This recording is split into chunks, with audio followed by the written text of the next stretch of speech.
Alrighty guys, what is going on? It is Joseph here back for another LEGO Star Wars video here today. And today we're going to be talking about, in my opinion, what are the most accurate LEGO Star Wars minifigures that have ever been made. There's some pretty good ones, I'm not going to lie. For my next video I think I'm going to do the worst ones, but today we're going to look at the good side of things, and there's a lot of minifigures, so let's get right into it, shall we? Before we get into it though guys, I'm doing a giveaway at 1,000 subs of either a 501st Battle Pack or an AAT, depending on what the winner wants, so please make sure you guys subscribe. Anyways though guys, starting out with the first minifigure here, like the title indicates, we have Qui-Gon Jinn, and as you can see Liam Neeson on the left, and obviously from episode 1. And the minifigure does a really good job of capturing the way he looks and his appearance. I think it's not necessarily perfect, but it's pretty good. The prints and the robes are pretty nice, and the face print is pretty solid. And in my opinion, what's the best part about this minifigure is the hair mold, which in my opinion is excellent. It looks pretty similar to the actual Qui-Gon Jinn / Liam Neeson's hair, and I think they did a really good job with this. Next minifigure that I think is pretty accurate is Rey Skywalker. On the left we have Daisy Ridley, and on the right we have Rey from episode 9. In my opinion, all the Rey minifigures are pretty good, and I guess Daisy Ridley and Rey Skywalker in the movies aren't the hardest minifigures to portray, I guess, in LEGO form, but LEGO killed this one, and I think they did a really good job. The face looks good, the hair looks good, and the prints also look pretty solid, so not too bad here from LEGO, I must admit.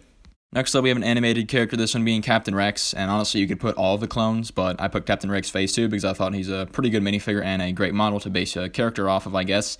And on the left, we have him from the Clone Wars, pretty good looking model of that character there. And on the right, we have the minifigure version, which really just kills it. I mean, the prints are good, the helmet mold is great, everything looks really good with this one, the weapons. I mean, it's just a really solid minifigure, and I have to admit, when it comes to the clones, LEGO usually does a really good job of really killing and excelling on their molds and prints, and I have to admit, Captain Rex is no different here. Also, this is the most expensive LEGO Star Wars minifigure at $100 right now, so pretty crazy how that works, but this minifigure is absolutely amazing. Next up here, we have Jar Binks, and on the left, we have Jar Jar from episode 2 or 3, I want to say, and, he looks pretty good there. Obviously, it's Jar Jar, everyone loves Jar Jar, and on the right, we have the LEGO Jar Jar, and LEGO did a pretty good job with this one. The mold is pretty awesome, and the prints are solid.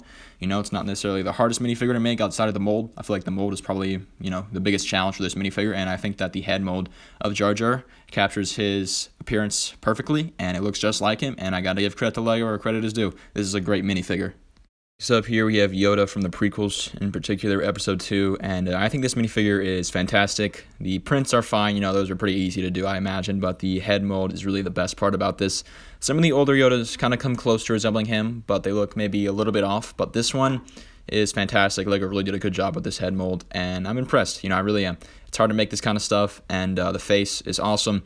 You can see all the details like his wrinkles and stuff like that, and LEGO did a really good job with this one, I can't lie.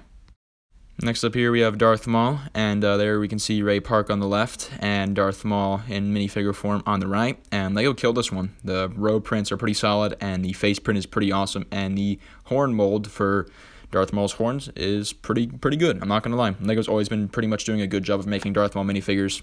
I know they used to not make the horn mold, but even in the past, when they just included his hoodie, I guess you could say, in the robes, and you didn't have horns, his face print was still pretty solid, and LEGO's always been really doing a good job of making Darth Maul minifigures, so this one's pretty solid, I can't lie. Good job, LEGO.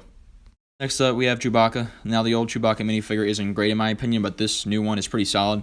The molds and prints are all pretty nice, and Chewbacca has great detail, and it looks just like him, I'm not going to lie. At first, it's pretty much different, pretty different than the old Chewbacca minifigure, but I think this one is definitely more accurate, and certainly gives you more of a Chewbacca vibe or feel than the old one, which was kind of blank and kind of hard to notice, I guess. It was just kind of brown, didn't really have any prints or detailing, but this one, great prints, great mold, great minifigure.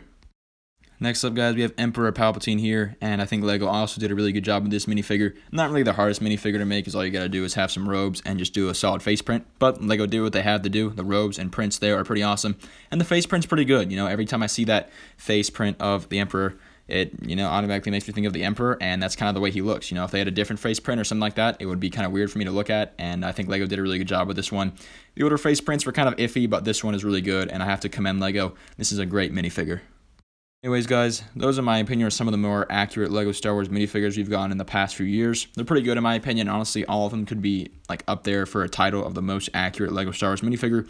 But I just want to ask you guys, what do you guys think is the most accurate LEGO Star Wars minifigure ever made? Is there one in this video? Is there one that I didn't mention? And also let me know if you guys want to see a part 2 of this video, because I enjoyed making this. Alrighty guys, that's pretty much going to wrap up today's video. Again, I do plan on making another video like this for the worst, or I guess least accurate LEGO Star Wars minifigures, but this one was fun. LEGO's definitely, I got to give them credit where credit is due. We all do bash them a few times for some of the mistakes they make, but whenever they make good stuff, it usually is pretty high quality, and these minifigures are pretty solid, I can't lie. But guys, that's pretty much going to wrap up today's video. Thank you all for watching. Please make sure to like and subscribe for more videos, and I will see you all next time on JT Bricks.